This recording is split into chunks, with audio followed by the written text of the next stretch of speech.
So Nah, I'm good. so here's the conversation. You know, Gilbert Arenas be popping off. You Yes. know, Gilbert Arenas get mad reckless at times. You know, but sometimes he makes some pretty solid points. But to have a professional who's done it at the level you've done it, especially on the defensive end, because that's going to play into the conversation. I think that's something special. So here it is. Gilbert proclaims that the offensive end of the game today is way more evolved, right?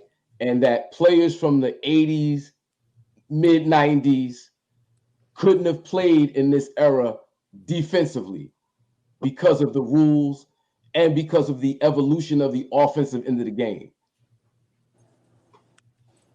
Well, I would say that the biggest thing is the rules of the game would change how guys defended back in the 80s and 90s as opposed to how you can defend guys today.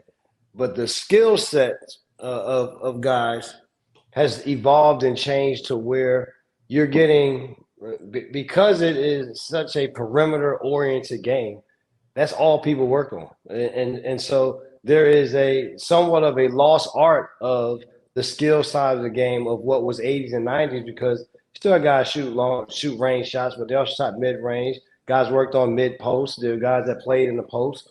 Whereas now we are for the most part talking about everyone's skill from a ball handling and shooting situation.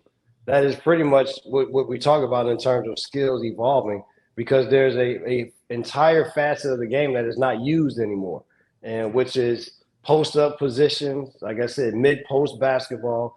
And so is there some validity to what he's saying? The validity to it is that, yeah, the rules of the game wouldn't allow people to defend the same way. But I can also say, you can also say that a lot of these guys that are playing in today's game couldn't evolve, couldn't play in what the game was in the 80s and 90s, because it would be so much more physical. You wouldn't have the ability to just stand and dribble, and as soon as I put a forearm on you, or as soon as you ran through the lane, we bumped you and touched you every time. There was no whistle, and you had to be able to figure out how to play through that. And so I think that the rules going both ways have played a huge role in what the game has become. But I give a lot of credit to that. There are more people being able to do more things now than maybe it was back in the day, because there were really positions in basketball back then. Now it is just you just go out on the floor. You don't really know who plays what position.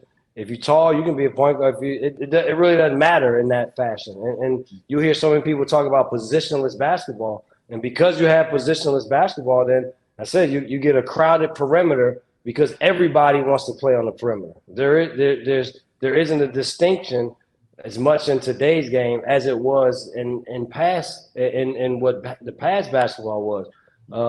But in saying that, I always say, like, if some people say it's a negative, some people say it's a positive. I'm just one of the people that says it just is what it is, and that's the reality of it. But I don't think that I'm not going to take away from anything of the skills of what guys did in the 80s and 90s and what they were able to accomplish under those rules, under those guidelines, as to say that the guys that play today, that your skills are that much better. Now, what has been lost is how to play basketball has changed in this time. So your skills may have evolved, but how, when, time, and situation, understanding of how I can influence the next person, what that means, that has gone, to me, has been diminished more than enhanced as we've gone on with these enhanced skills.